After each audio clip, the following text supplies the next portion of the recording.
Nang matapos ang ikalawang laro, pinabalik ang mga manlalaro sa silid, at sinabi ni Hyunju sa kanyang koponan na kailangan niya ng perang pambayad para sa operasyon upang matapos ang kanyang transition. Walang natutuwa na makitang pumasa si Gihan. Nagpa siya ang kanyang koponan na gumawa ng maayos na pagpapakilala, at si Inho ay gumamit ng pekeng pangalan. Samantala, itinulak ng dalawang gwardya si Noyul sa kanyang silid at pinagalitan sa pagsira sa mga katawan. Sinubukan niyang ipagtanggol ang sarili ngunit dalawa sila at may hawak silang kutsilyo, kaya nadaig nila siya. Habang sinusugatan nila ang kanyang pisngi, sinabi nila sa kanya na ito ang huling babala, kapag nakialam na naman siya sa mga katawan, puputulin ang mga daliri niya. Pagkatapos ay pumunta ang mga bantay sa silid ng mga manlalaro upang magdagdag ng pera sa alkansya at ipinahayag na 110 manlalaro ang namatay sa huling laro, ibig sabihin 255 ang natitira. Ngayon ay oras na para bumoto, at sumang-ayon ang koponan ni Jinhan kasama si Inho na bumotong huminto.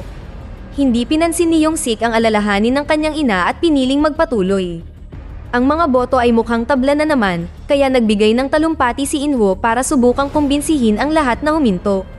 Gayunpaman, iginiit ng isang matandang lalaki na hindi pa rin sapat ang pera dahil karamihan sa mga tao dito ay may malaking utang. Ang pagtatalo ay naganap muli kaya ang lalaki ay nagsimulang sumigaw ng isa pang laro na mabilis na nakakuha ng suporta ng maraming tao. Sa huli, ang pananatili sa laro ang panalo. Maya-maya sa hapunan ay nagpaliwanag si Yongsik sa kanyang ina na mas marami siyang utang kaysa sa kanyang nalalaman, ngunit si Ji Yongja ay dismayado pa rin sa kanya. Ang koponan ni Gihan ay hindi rin natutuwa kay Jongbei dahil bumoto rin siya na manatili, ngunit pinanatili pa rin nila siya sa kanilang grupo. Binigyan din nila si Junhee ng dagdag na pagkain para sa baby. Sa banyo, hinaharas ng grupo ni Thanos si Myunggi dahil pinili niyang umalis, ngunit nang mag-aaway na sila, pumasok si Inho at umalis si Thanos sa takot. Masyadong tensyonado sa loob ng silid at lahat ay nag-iingat, kaya't sinabi ni Gihan sa kanyang koponan na matulog sa ilalim ng mga kama at magsalitan sa pagbabantay kung sakaling may aatake. Sa kalagitnaan ng gabi, kailangan ni Ji Yongja na pumunta sa banyo at sinabi sa kanyang anak na huwag mag-alala dahil may nakatagong kutsilyo sa kanyang buhok. Sinabi ng mga gwardya sa kanya na walang maaaring pumasok o lumabas sa oras na ito, ngunit umiyak siya at nagmakaawa hanggang sa pinayagan siyang umalis. Kinaumagahan, hinati ni Junho ang kanyang pangkat sa dalawang grupo upang patuloy na maghanap sa lahat ng mga isla sa lugar. Sa pasilidad, ang mga manlalaro ay dinala sa isang silid na parang carousel para sa ikatlong laro. Tinatawag itong mingle at kailangan nilang tumapak sa plataporma na nagsimulang umikot. Nang marinig nila ang numero, ang mga manlalaro ay dapat bumuo ng mga grupo sa ganoong bilang at pumunta sa mga silid sa loob lamang ng 30 segundo. Habang nagsisimula ang plataporma upang paikutin ang lahat ng mga manlalaro, nagsimulang tumugtog ang isang awiting pambata. Ang unang numero ay 10 at agad na nataranta ang mga tao habang hinahawakan nila ang sino mang mas malapit sa kanila at tumakbo sa mga pintuan. Nang maubos ang oras, ang ilang mga manlalaro na naiwan ay agad na pinatay.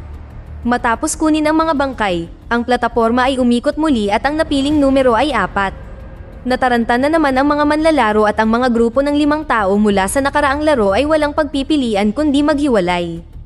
Karamihan sa mga tao ay nakahanap ng sapat na mga kasama upang tumakbo sa mga pintuan, ngunit mayroong isang grupo na nagdala lamang ng 3 tao. Matapos maubos ang oras, binaril ng mga gwardya ang mga manlalaro na naiwan sa plataporma ngunit pati na rin ang koponan na nakakuha ng maling numero. Sa oras na ito ay hindi binaril ni Noyul ang mga katawan ng higit sa 1 beses at sumusunod sa protocol ng tama. Para sa susunod na round, ang bilang ay 3. Nataranta na naman ang mga tao at masyadong tensyonado dahil maraming manlalaro ang naghinanakit pagkatapos ng paghihiwalay mula sa huling round.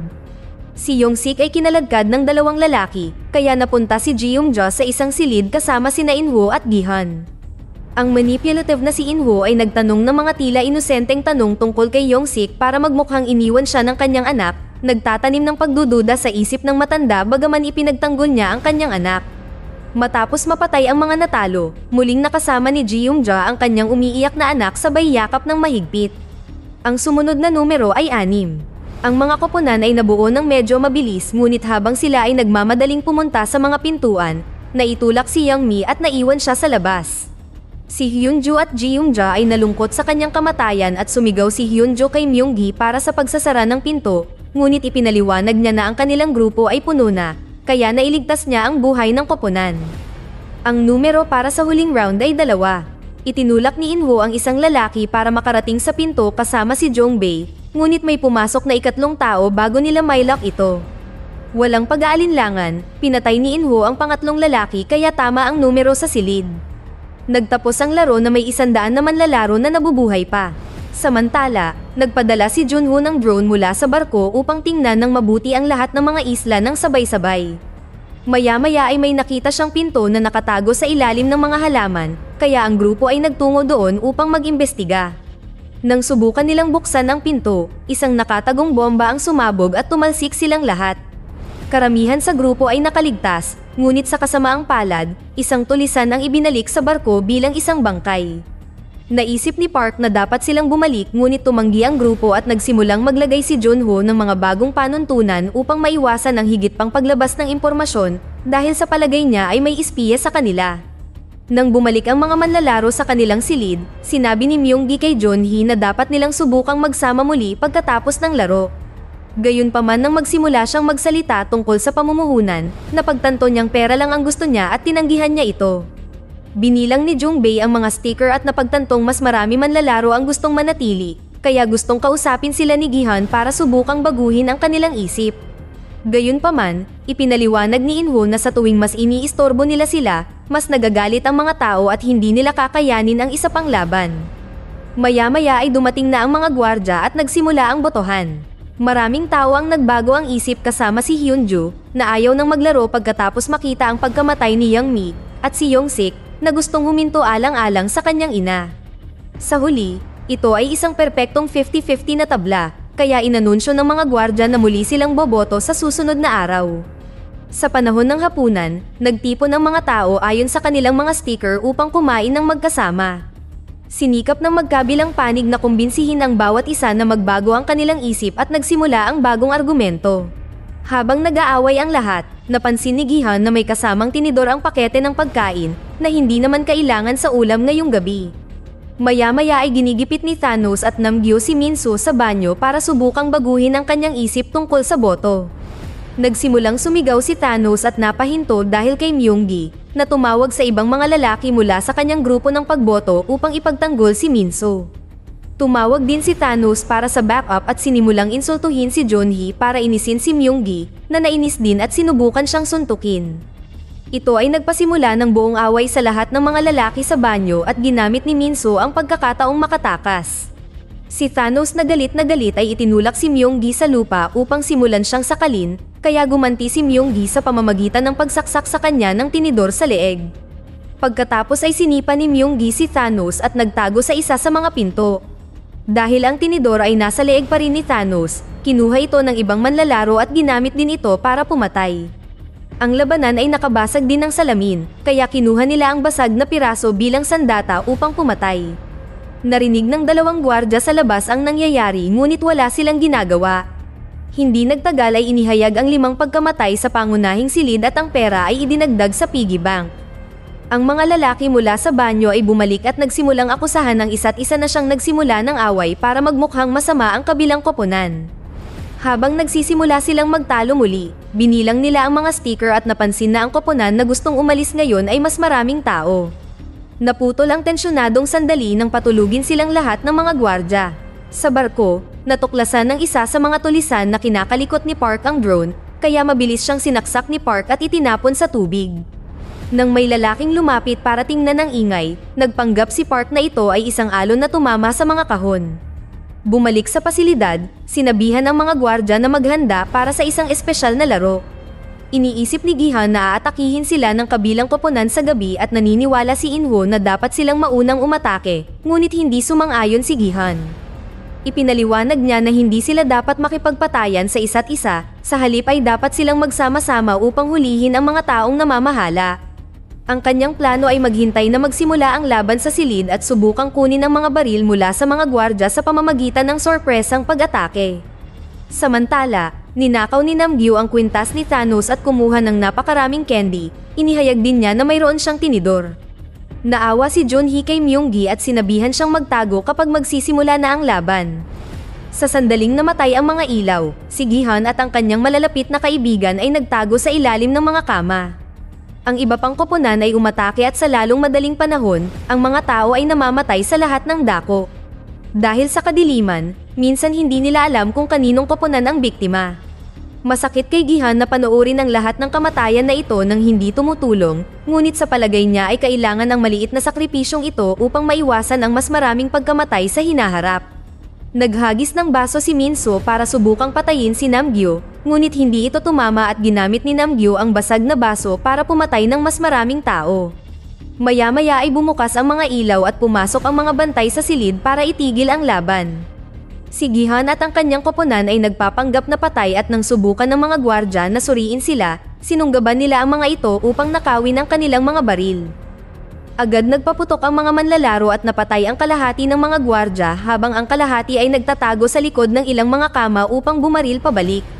Mas maraming bantay ang napatay, mas maraming baril ang maaaring nakawin ng mga manlalaro. Nang mapansin ito, sinabihan ng opisyal ang natitirang mga gwardya na lumabas sa silid at nilock ang pinto.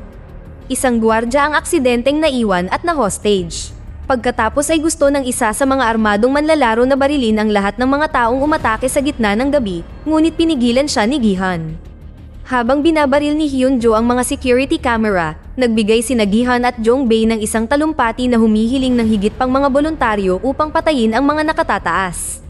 Gustong sumali ni Yongsik, ngunit pinigilan siya ng kanyang ina. Si Junhee ay nagsenyas kay Myunggi na huwag sumali. Hindi gaanong marami ang mga taong sumali sa koponan, ngunit determinado pa rin silang ituloy ang plano. Naghati-hati sila sa mga baril at mga radyo habang itinuturo sa kanila ni Hyunjo kung paano gamitin ang mas advanced na mga armas dahil dati siyang sarhento sa espesyal na puwersa. Pagkatapos ay pinilit ng koponan ng hostage na gabayan sila sa admin office. Nang marating nila ang makulay na hagdan, tinambangan sila ng mas maraming gwardya na agad na nagpaputok. Naganap ang barilan at mabilis na pinabagsak ng koponan ang lahat ng mga gwardya nang walang gaanong problema. Pagkatapos sirain ang mga kamera, patuloy silang gumalaw habang kumukuha ng mga bala mula sa mga nasawing sundalo sa daan. Nang malapit na silang makarating sa pinto ng admin, mas maraming gwardya ang lumitaw at muling nagpaputok, mabilis na pinatay ang hostage.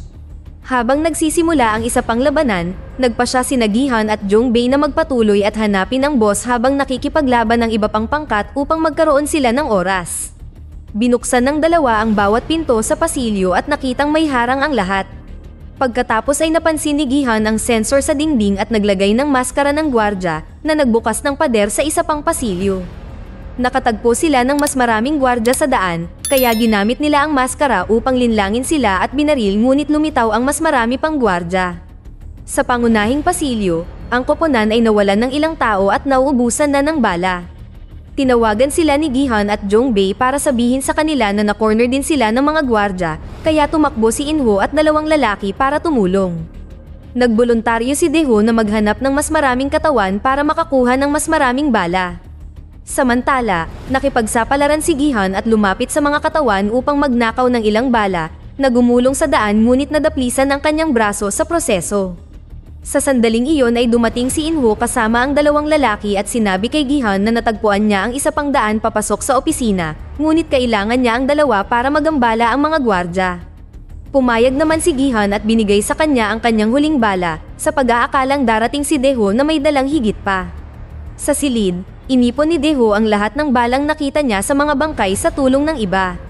Gayunpaman sa kanyang paglabas, narinig niya ang lahat ng pagbaril at natakot, kaya ibinaba niya ang radyo at bumalik sa silid upang manatili kasama ang iba. Iniisip ni Hyunjo na nakapagtatakang walang sumasagot sa radyo at nagpas siyang pumunta upang mag-imbestiga. Nang maiwan si Inho kasama ang dalawang lalaki sa hallway, hinintay niyang lumingon ang mga ito at pinatay silang dalawa.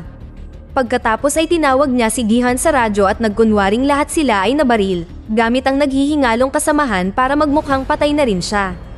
Tinawagan din niya ang kanyang mga tauhan para utusan sila upang tapusin ang mga bagay-bagay. Sa pangunahing silid, nakuha ni Hyunjo ang lahat ng bala mula kay Daeho, ngunit bago siya makaalis, dumating ang isang grupo ng mga gwardya. Gusto niyang labanan ang mga ito, gayunpaman, kinumbinsi siya ni Ji Young-ja na manatiling nakatago dahil hindi siya mananalo mag-isa. Sa pangunahing pasilyo, nagpa siya ang isa sa mga miyembro ng koponan na magpakamatay gamit ang kanyang huling bala. Sumuko ang dalawa pa, ngunit pinatay pa rin sila ng mga gwardya. Naririnig ang lahat ng ito sa radyo, sumuko in sina Gi-hun at Jong-bae.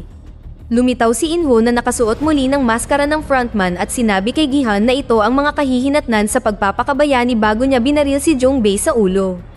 Galit na galit si Gi-hun sa pagkawala ng kanyang kaibigan kaya kinailangan siyang hawakan ng mga gwardya. Maya-maya, ang natitirang mga manlalaro ay naglaro ng red light green light kasama ang dalawang manika sa pagkakataong ito. Dito na nagtatapos ang ating kwento. Sana ay nagustuhan nyo. Mag-subscribe na kung hindi ka pa nakasubscribe, pindutin na rin ang notification bell at like button upang matulungan ang channel, at mag-iwan na rin ng komento. Maraming salamat sa panonood.